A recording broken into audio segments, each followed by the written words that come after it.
রাসূল সাল্লাল্লাহু আলাইহি ওয়াসাল্লাম বলেছেন, যখন ঘুমোতে যাবা এই দোয়াটা পড়বা। দোয়াটা দেখেন কত চমৎকার, কিভাবে নিজেকে আল্লাহর কাছে সমর্পণ করবেন, সঁপে দিবেন। দেখেন রাসূল বলেন, তুমি এটা পড়বা, আল্লাহুম্মা ইন্নী আসলামতু ওয়াজহি ইলাইক। আল্লাহ, আমি আমার সত্তাকে আপনার দিকে সমর্পিত করলাম। ওয়া ফাওয়াদতু আমরি ইলাইক। আল্লাহ, আমি আমার সব কাজকে আপনার কাছে সুপর্দ করলাম। ওয়া আলজাতু যাহরি ইলাইক। আল্লাহ, আমার পিঠকে আমি আপনার কাছে আশ্রয় রাখলাম। সুবহানাল্লাহ পড়বেন না? আমরা যখন ঘুমাই আমাদের পিঠটা বিছানার মধ্যে লাগাই না? আল্লাহ, আমার সত্তাকে আপনার কাছে আমি সমর্পিত করলাম।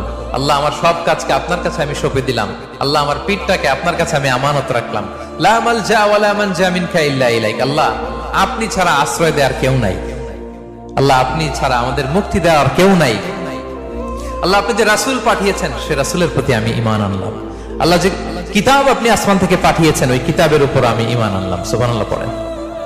বিষ্ণু ইসলাম বলেন, যখন কেউ এই দোয়াটা পড়বে রাত্রিবেলা, ফাইন মিত্তা, ওই মিন লাইলাতিকা, ওই রাতে যদি তুমি মারা যাও, মিত্তা আলাল ফিতরা, তুমি ফিতরাতের উপর মৃত্যুবরণ করবে।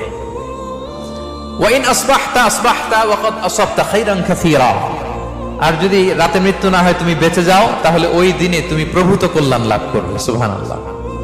তাহলে বলেন, এই দোয়াটা পড়ার দরকার আছে না নাই?